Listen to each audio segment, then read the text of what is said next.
अस्सलामुअलैकुम। उम्मीद करता हूँ कि आप खैरियत से होंगे। मैं अपनी नई वीडियो व्लॉग में खुशामदीद कहता हूँ।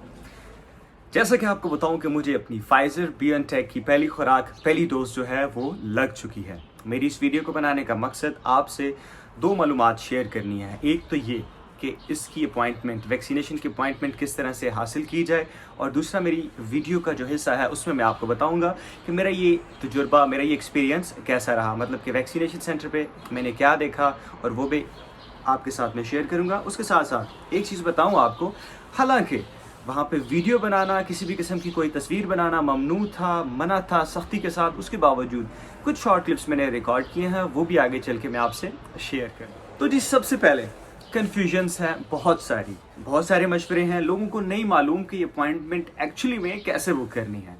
एक्चुअली में इसके दो तरीके हैं। एक तो ये है कि आप अपने फैमिली डॉक्टर से रब्ता करते हैं, एक ईमेल लिखते हैं, जिस ईमेल में आप अपना नाम, पता और तारीख़ पैदाइश लिख के उनको भेज देते हैं। उसके बाद आप करते हैं इंतज़ार, जो कि मैंने भी किया। मैंने काफ़ी लंबा इंतज़ार किया। उसके बाद मैंने एक दो फ़ोन को कॉल की और उनसे पूछा, हाँ भाई मेरी बारी आई कि नहीं। तो उन्होंने मुझे तसल्ली से जवाब दिया कि आपकी बारी पे आपको बुला लिया जाएगा, लेकिन आपको कोई भी प्रॉपर जवाब नहीं दिया जाता कि कब बुलाया जाएगा। वो हफ्ता भी हो सकता है, महीने भी हो सकता है, या शायद उससे भी। सवाल ये पैदा होता है कि मैंने अपॉइंटमेंट किस तरह से बुक की। दूसरा तरीका जो है वो ये है कि डॉक्टरलिब एक वेबसाइट है जहाँ पे आप मुख्तलिफ डॉक्टर्स के साथ अपनी अपॉइंटमेंट जो है वो बुक करते हैं। डॉक्टरलिब का जो लिंक है वो मैं डिस्क्रिप्शन में दे दूँगा, आप वहाँ पर भी जाके चेक कर सकते हैं। डॉक्टरलिब एक ऐसा प्लेटफॉर्म है जहाँ पे गवर्नमेंट अमन की तरफ से भी जो बर्लिन में मौजूद वैक्सीनेशन सेंटर्स हैं उनके लिए कुछ स्लॉट्स ओपन होते हैं, कुछ अपॉइंटमेंट्स अवेलेबल होती हैं। वहाँ पर जाके आप अपने लिए भी अपॉइंटमेंट बुक कर सकते हैं। जी, डॉक्टरलिब जो वेबसाइट है उसकी एक ऐप भी मौजूद है जो कि आप यूज़ कर सकते हैं आसानी के लिए अपने मोबाइल फ़ोन में, क्योंकि उसके लिए आपको बार बार चेक करनी पड़ेगी अपॉइंटमेंट। हो सकता है कि आप खोलें और शायद वहाँ पे कोई भी अपॉइंटमेंट अवेलेबल ना हो, तो उसके लिए आपको बार बार चेक करना पड़ेगा। जो मेरा ज़ाती तजुर्बा रहा, मैं अगर आपको मशवरा दूँ तो वो ये है कि आप अर्ली मॉर्निंग्स में या शायद फिर शाम को लेट जो है कि वो जाके चेक करें, तो शायद आपको ज़रूर कोई अपॉइंटमेंट मिल जाए। अगर आप देखते हैं कि अगर आपको कोई अपॉइंटमेंट मौजूद नहीं नज़र आती या नज़र आती है, तो उसको क्लिक करने के बाद आपको लिखा हुआ आता है कि ऑलरेडी बुक हो चुकी है किसी और के लिए, या किसी ने कर लिया है, तो आपने परेशान नहीं होना है। आपने मुसलसल उसको रिफ़्रेश करके पेज को देखते रहना है। वहाँ पे मज़ीद आगे भी अपॉइंटमेंट्स आनी हैं मुख्तलिफ वैक्सीनेशन सेंटर्स का। दूसरा हिस्सा इसमें मैंने आपको बताना है कि जो मुझे फाइजर BioNTech की पहली डोज लगी, मेरा वैक्सीनेशन सेंटर पे तजुर्बा कैसा रहा, मैंने क्या देखा, तो वो मैं आपको बताता हूँ आगे चल के। देखिए इस क्लिप में।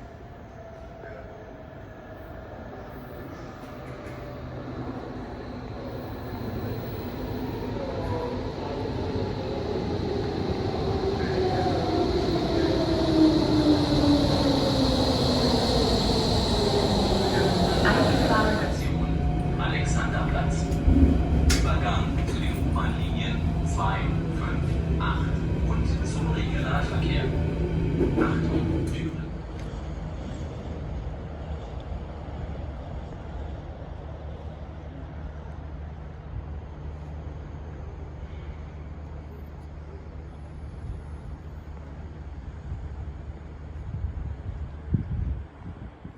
तो जी, ये है मेन रिसेप्शन वैक्सीनेशन सेंटर मैसे। जी, बर्लिन में वैसे तो वैक्सीनेशन सेंटर्स बहुत ज़्यादा मौजूद हैं। मेरे घर के करीब जो था वो अरेना था, लेकिन अनफॉर्चुनेटली मुझे वहाँ पे अपॉइंटमेंट नहीं मिली, कोई भी स्लॉट वहाँ पे अवेलेबल नहीं थी।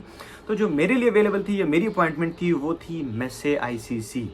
तो मैं जब वहाँ पहुँचा तो सबसे पहले मैंने देखा कि वहाँ पे कुछ सिक्योरिटी एहलकार बाहर खड़े हैं जिन्होंने मेरे हाथ सैनिटाइज करवाए और मेरा टेम्परेचर चेक किया। तो जी, उसके बाद आपसे पूछा जाता है आगे कि क्या आपके डॉक्यूमेंट्स पूरे हैं।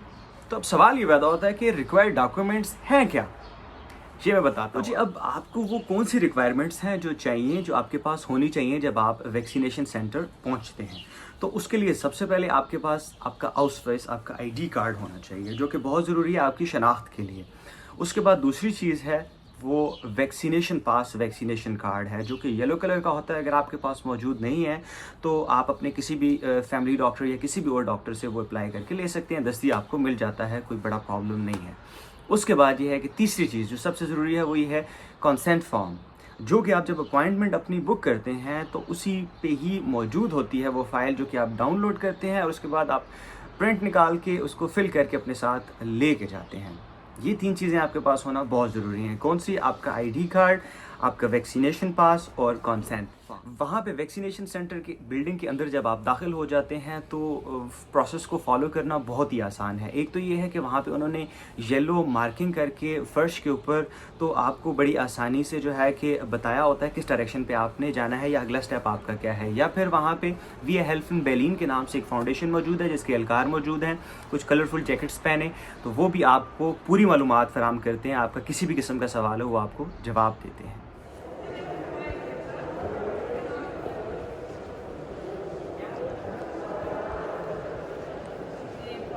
अपने डॉक्यूमेंट्स लिए जब आप आगे बढ़ते हैं तो वहाँ पे काउंटर पे 2 आर्मी के जवान खड़े होते हैं लैपटॉप लिए, जो कि आपसे सिर्फ आपका आउसवाइस मांगते हैं, आपका आईडी कार्ड मांगते हैं, जो कि डेटा एंटर करते हैं, आपका नाम एंटर करते हैं और फिर आपको वो आगे। अच्छा जी, मेरी शनाख्त हो गई, आपकी शनाख्त हो गई, उसके बाद हम आगे चलते हैं तो क्या होता है।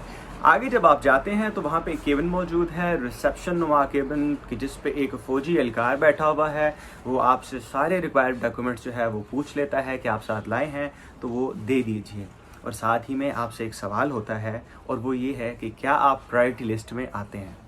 घबराने की बात बिल्कुल भी नहीं है। उसकी वजह ये है कि आपसे किसी भी किस्म का कोई प्रूफ, कोई भी सबूत नहीं मांगा जाता, वो सिर्फ पूछा जाता है। आप अपना कोई भी उज़र, कोई भी बात कह सकते हैं। प्रायोरिटी लिस्ट से मुराद ये कि या तो आपको कोई क्रॉनिक मोहलिक डिजीज़ है या आप शायद किसी फ्रंट लाइन पे काम कर रहे हैं तो आपको ये वैक्सीनेशन चाहिए, तो वहाँ पे आप कोई भी अपना उज़र, कोई भी अपनी बात कह सकते हैं। मैंने बोला था कि मुझे शायद ऑफिस जाना पड़ता है तो इस वजह से शायद मुझे जो है कि काम जाना पड़ता है, तो मुझे वहाँ पे 2 दफ़ा जो है कि वीकली टेस्ट करना पड़ता है। मैं थोड़ा एलर्जिक हूँ टेस्ट से, तो मैं नहीं कर सकता, मुझे प्रॉब्लम्स आती हैं, तो उसके लिए मुझे मेरा टेस्ट करवाना लाजमी है। तो जो कि एक्सेप्टेबल था, उन्होंने कर लिया और कोई बात नहीं की।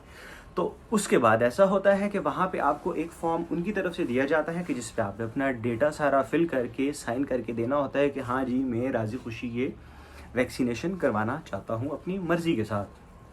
उसके बाद ऐसा होता है कि आपको वो सारे डॉक्यूमेंट्स अटैच करके एक हाथ में थमा दिए जाते हैं और बोला जाता है कि आप अपने वेटिंग रूम में चले जाएं और अपनी बारी का इंतज़ार। अच्छा जी, वेटिंग रूम में आप बैठते हैं, जब अपनी बारी का इंतज़ार करते हैं तो वहाँ पे वी हेल्थ इन बेलिन के नाम से जो फाउंडेशन है उसके कुछ एहलकार होते हैं। उनमें से एक आता है, टैबलेट पकड़ा हुआ आपके पास, वो दोबारा से आपका जो है कि डेटा मैच करते हैं, आपसे दोबारा पूछते हैं आपका डेट ऑफ बर्थ, नाम और ये चीज़ें, और उसके बाद फिर वो आपको एक केबिन के अंदर ले जाते हैं। वहाँ पर डॉक्टर मौजूद होते हैं, बहुत ही अच्छे तरीके से और बहुत ही पोलाइट तरीके से वो आपसे बात करते हैं, जो कि मेरा एक्सपीरियंस रहा है। मेरे साथ तो बहुत अच्छा रहा। वो आपसे जो है कि ग्रीटिंग्स के बाद वैक्सीनेट किया जाता है। आप